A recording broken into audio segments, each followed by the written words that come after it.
Hey guys, so this lesson is on sine charts, and this is really a pre-calculus skill or maybe even algebra 2 skill, but it's going to build into some of the applications of derivatives we're going to work on in the next couple lessons. So our overall goal for this little mini unit is to make inferences about a function from its derivative. We've done a little bit of work on this already this year.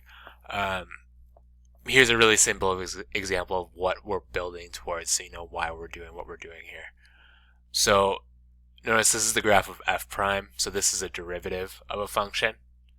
So really this is a graph of the function's slope. And a really simple example of an inference is that notice on this interval from -9 to -2, f prime is positive, right?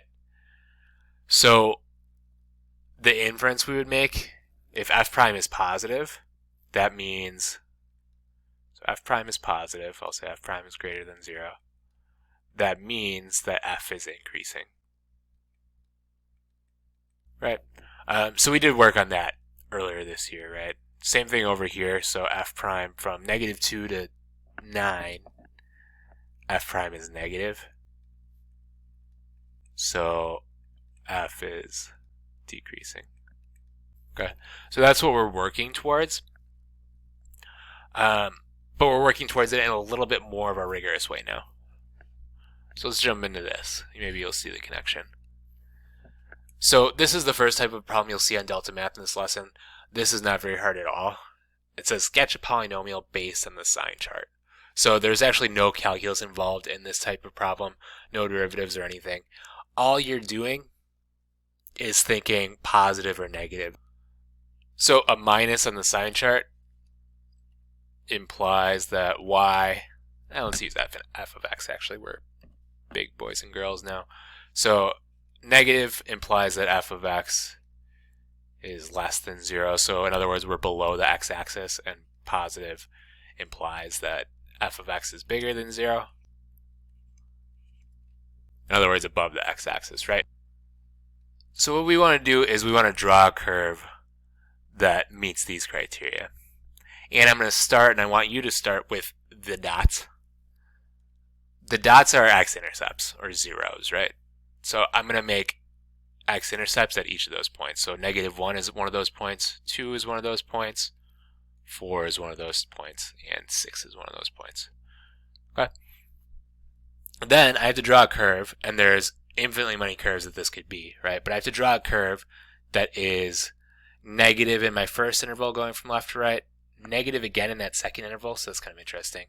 Then positive from 2 to 4, negative from 4 to 6, and positive from 6 to 10 again. Okay? So that means I'm going to start below the x-axis, and I'm going to come up and hit my 0 at x equals -1. And notice I'm negative and negative again. So that means I'm not considering to go up. I have to stay below the x-axis. So I'm going to bounce off the x-axis and come back down. And let's make that a little shallower so I can hit my next spot. Then I'm going back up at some point to hit my next x-intercept, which is 2. Here, we know the polynomial switches to positive. So it means I'm going to be above the x-axis. And I can go way up here or up to here or stay real close. It doesn't really matter as long as I'm positive. And then I know my next x-intercept is 4. So I'm going to come back down and go through 4. And I'm not going to give you too many of these because it's going to be really annoying on a Chromebook trackpad. Just hit that point. You don't have to make a pretty curve, but you do have to fit the criteria that it gives you. That I'm negative from 4 to 6, and then positive for the rest of the graph. So I'm going to come back up and go through my intercept and continue. Okay. So there's my polynomial. You don't have to put the little arrows in the end, but that's what it should look like. Okay. And what Delta Math grades for is the intercepts and the sines. Okay. So you don't have to make a very pretty curve, but your sines do have to match the sine chart. So I'm going to try to make it super clear. Hopefully this is helpful. So notice we have negative this whole time, and that corresponds with this part of the x-axis all the way to 2. then I have a little negative piece here. Right. So notice my curve everywhere where I've highlighted in yellow is below the x-axis. That's what I want.